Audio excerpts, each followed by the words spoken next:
period is going to be 1.25. The scenario is going to be 1 year.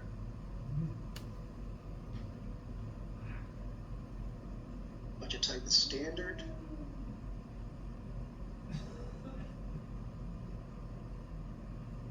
The budget description is going to be the entity's name. In this case, it's Green Street.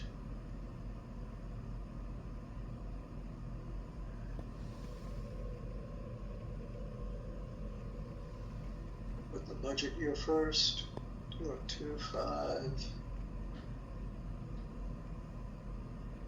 Budget Green Street.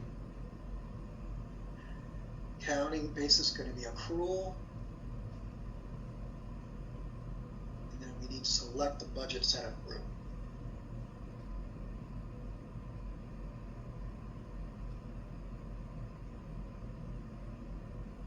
So this is going to be commercial budget. And almost all of us are going to use this selection, commercial budget. Okay.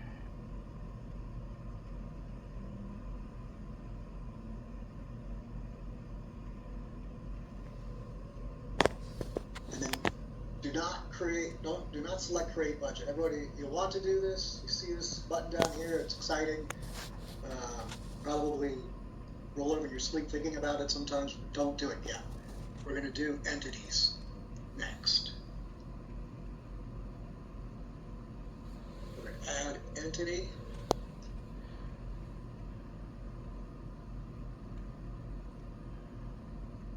Search, here it comes. Click on the box, select. Click on the box again.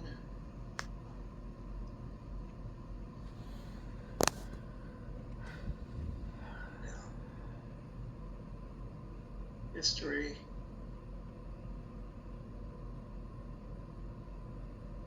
So we're going to go 3 years back. GL actuals. We're going to do actuals through period 6. You all are going to do actuals through period 7. The source of the remaining periods is going to be GL budget. Budget type. We'll look at the reforecast. For GL budget history, we're going to go 1 year back through period 12. The budget type is going to be standard. Okay. And we're going to go to GL workbook assumptions. We want to preload data. It's going to be 2024 actuals through period 6, GL budget through period 12. Yours is going to say actions through period 7.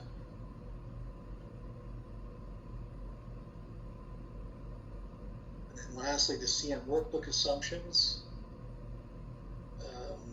Usually we do not have to make any changes here. We're just going to check that it all looks correct, calculate workbook box, select default area type of RSF, using building default.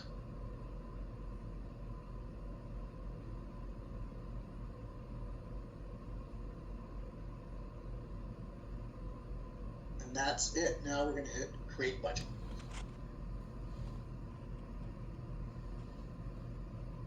Got this notification, hit OK. Since it's in process, we're going to wait for the communication center to tell us to go forward. So this is complete down here in the bottom right. So now we're going to select the budget. So everything we did in the reforecast is the same thing in the budget. It all looks the same. Check out.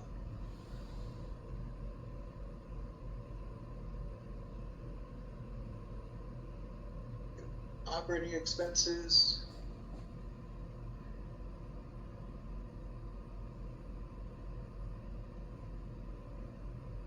And so as you can see, it used the reforecast to create, because you remember I made these changes to create the 2025 budget.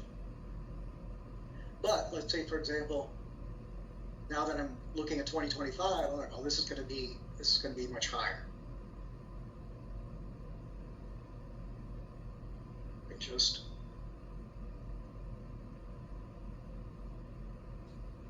change whichever months I want.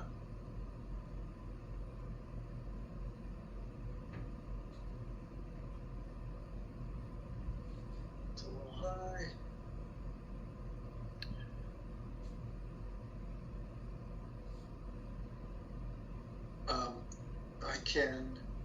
I could just give it a number for next year.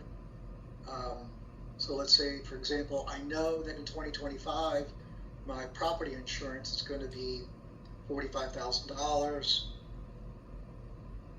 Just enter in 45,000 and it will evenly distribute the amount for the entire year. So any changes you make, you want to hit save. Now I'm going to go to the revenue side. Something to know, so that once you create a budget, any changes that you make in the live commercial management module will not be reflected in the budget. The budget remains static. You would have to make the changes. So for example, I created this budget today on July 22nd, and in November, let's say this property gets a new tenant, and we enter in the lease in the commercial management module.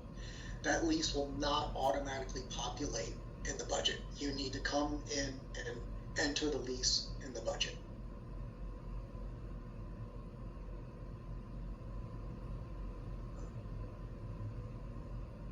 Here's the GL view.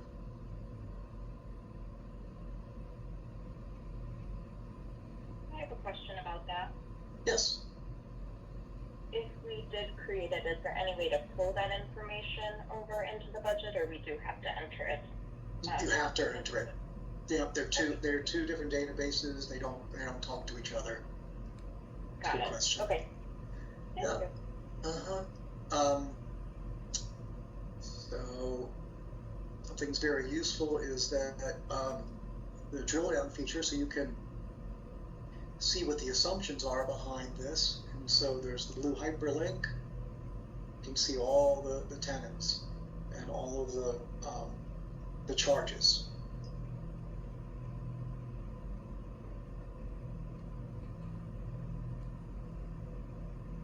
So the revenue numbers appear as negative numbers here in the GL view.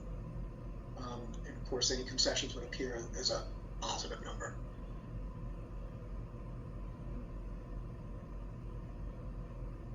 Show you some other views. There's a button here called Display Reference. You can see comparisons. It will show you the actuals for 2023, actuals for 2022, and the budget for 2024, which is very useful. You can see how it compares to previous years. Again, these are not, these don't change the 2025 budget. It's just to provide you with additional information for comparison.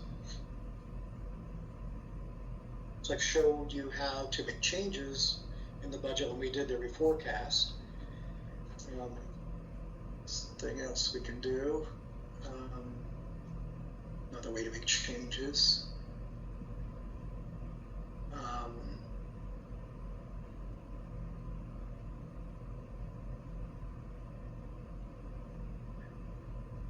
So let's say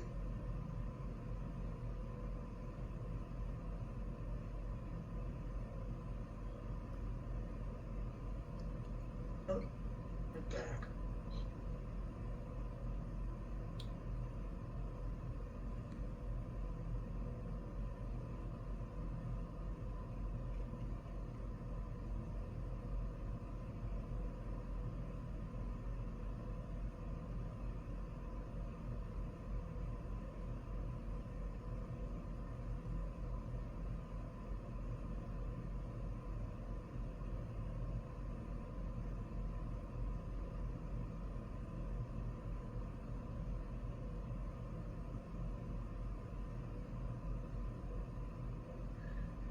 So let's say, for example, I wanted to enter in a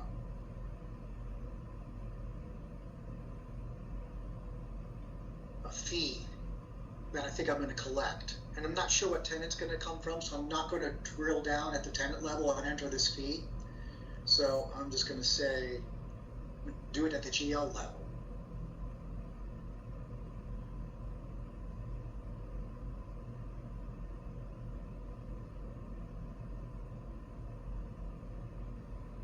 So by doing that, I can enter in a fee. Hit save. Now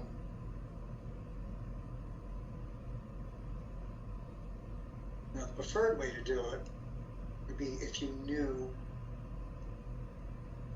which tenant it was coming from. So I could pick, here's Thunderbite Dental, and I could add a charge.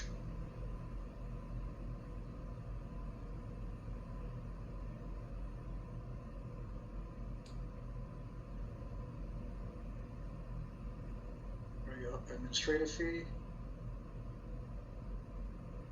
And let's say, I think it's going to start January 1, 25. And say,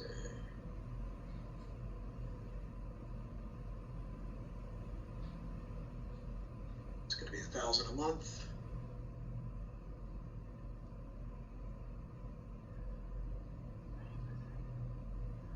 So at the lease level, you enter in positive numbers for revenue amounts. And so there you see that I've entered it at the lease level. And it's much better because this way you can see what tenant the fee is being generated by, rather than entering it at the GL level. There's no detail to follow. So I'm going to hit save.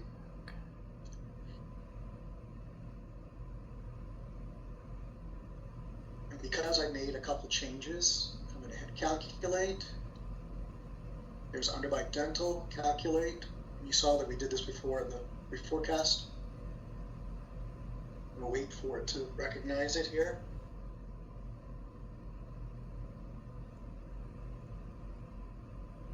And it's been completed.